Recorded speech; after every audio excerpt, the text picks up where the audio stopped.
Hello guys, you're welcome back. So I have another email here that I want to read, and so that we can analyze it also. So let's go straight to it. Hi ID, thank you for what you do. I have a little challenge and I don't know how to handle it. My fiancé is giving me conditions before he agrees to do our wedding. One is that I must not have any single friends. He says that single friends will corrupt me and it may affect my marriage. Should I accept this kind of condition? Note, he is a very good man and we are both in love with each other. So I have seen this kind of topic on social media a number of times, and people are of the opinion that married people and singles should not be friends. I've not really seen this argument when it comes to the male folks. It's always the female folks asking this question. So a lot of times people feel that when a woman is married, she's meant to leave her single friends and hang out with just married people. It's like a lot of people accept it, that is that's supposed to be the standard. So there are a lot of reasons why you can stop being in contact with your friend. Maybe your friend is malicious, maybe your friend gossips too much, or maybe your friend has done something that offends you one way or the other. So there are many reasons why you can stop being friends with people, but one of them shouldn't be because your friend is single and you're married. So what are the reasons why, the common reasons why people feel you shouldn't hang out with single people? I want to debunk it.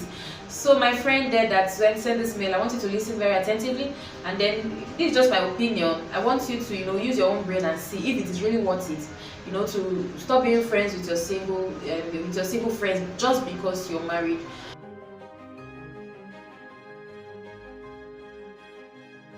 Your single friend can snatch your man, or try to seduce your man, or try to take your man, whichever one it is. I want to say that that shouldn't be a reason at all. A bad person is a bad person and a good person is a good person, whether single or married. I have heard of married women that try to seduce, or not even tries to. I've heard of married women that sleeps with their friends and husband. This thing is happening a lot of times. So whether single, whether married, whichever, anyone that wants to make moves on your man or your husband can do it, irrespective of marital status. So whether your friend is single or whether your friend is married, if she wants to take your man, or if she wants to have any sexual contact with your man, she can do it irrespective of status. So that reason shouldn't be the reason why you cut your single friend, okay? Unless your single friend is a bad person and is capable of doing something like this, which shouldn't, that means she shouldn't even be your friend. You shouldn't keep that person close, whether you're single or married, if your friend can betray you to that level. So why is she your friend in the first place? So please don't use that one as a reason. Okay, let's check another reason.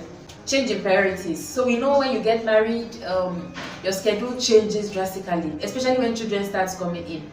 And your single friend might just be living her life.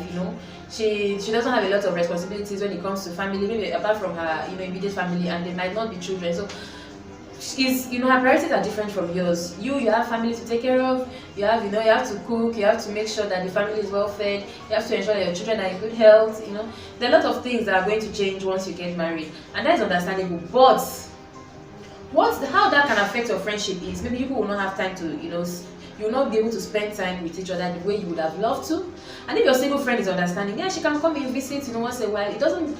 Changing of priorities shouldn't really affect the friendship. You can still communicate via phone calls. Your friend can still visit. You can still make out time for your friend.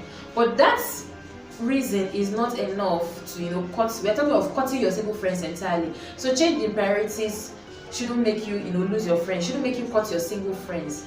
Okay, if you do that, that means you will not even have friends, because your married friends too will be engaged. They have a lot of things to do, and you have a lot of things to do. So maybe you don't have time to make friends if you want to use that as an excuse. So that is not an excuse. That should not be the reason why you cut your single friends.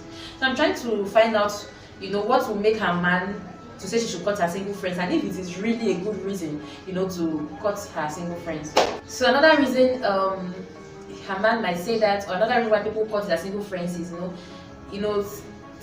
they feel single ladies are irresponsible. And that the world is changing right now. A lot of ladies are, I have a friend that is not really crazy about marriage. She says if it comes, it comes. If it doesn't come, she's ready to live her best life. That doesn't mean she is irresponsible. I remember when I was single, I achieved a lot when I was single too. Career-wise, education-wise, I furthered my education. I had a beautiful career, and I did a lot of things, and a lot of single ladies are, making decisions every day, and that those decisions don't include, men in it, or doesn't revolve around family and men, doesn't, take away the fact that they're making good decisions too. So being single doesn't make you irresponsible. I was once single. I know a lot of responsible single ladies, and that also give very good advices. So being single doesn't make you irresponsible. In fact, I even think that you have to be responsible. You have to be a responsible single lady for you to be able to make, good decisions in terms of who you're going to spend the rest of your life with. So there are irresponsible married women too, and there are irresponsible single women. So another reason is that single ladies will encourage you to, give you bad advice and encourage you to do things that can break your marriage. That also is not true. So it's not like when you get married and maybe when you're on the altar or in the courtroom or during your traditional marriage, they give you a new set of brain. It's not like that though. When you get married, although things that your perception of life might change. You might see things differently, but it doesn't change your brain. It doesn't make you more intelligent. And even as a single person, as life goes on, the perception of life could also change.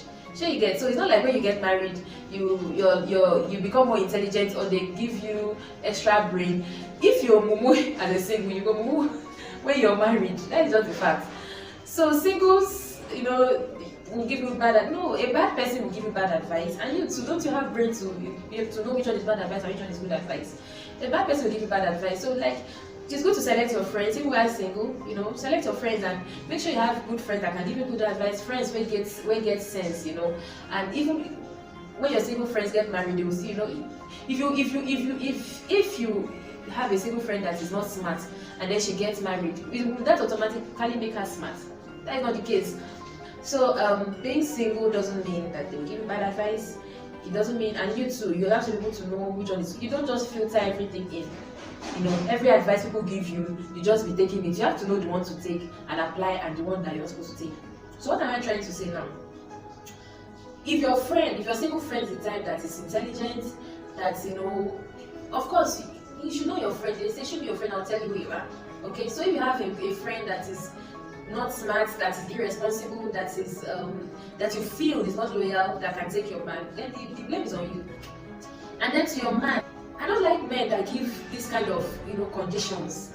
You don't when we marry, you must not do this, you must not. Why can't you accept the person that you're getting married to just the way she is, or rather go for the kind of person you like?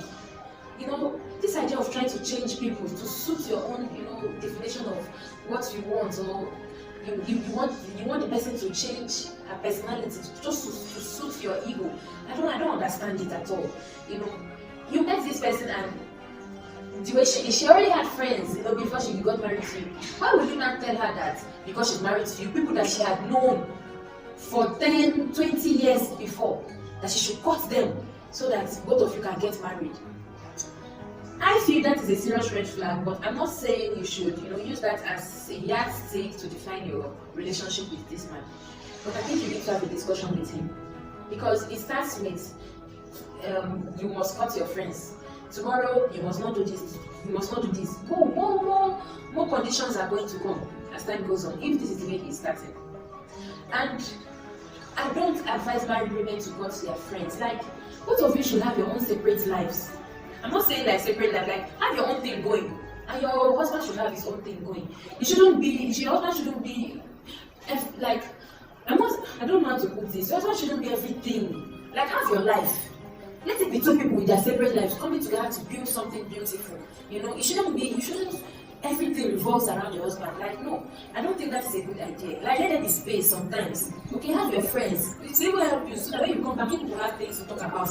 Remember that my friend Esther, it's beautiful that way. So don't cut your friends. And if you're unlucky to marry a narcissist or someone that is very controlling and all that, a bad husband, you need people, to cry on. You need shoulders to lean on. If you cut all of your friends, who are you going to talk to when you have issues like that? So I don't know. I'm just saying that you shouldn't. These conditions are not necessary. Okay, just do the right thing. Do what you think is good for you. I think, like I said earlier, you should have your own brain to think. Don't cut your friends because a man said you should cut you. Not because your friend is a bad person. Not because your friend did something bad to you. Not because you feel your friend is not loyal. Just because your man said, I don't want that person as your friend. I don't want you to have single friends. And you just, that is not, I don't think that's. So I hope I've been able to answer your question. Some people have friends, they are very good with their person. At least they don't make you try to eliminate. They are not about for the age. So you need that when your friend is saying you cut her off, and then two person said, and when she gets married, you now say, okay, come, we can be friends. What was you going to do? So if you guys enjoyed this video, please don't forget to let me know what you think in the comment section, and also give the video a thumbs up and subscribe to my channel. So I'll see you guys soon. Hopefully before the video comes out. Thanks again for watching.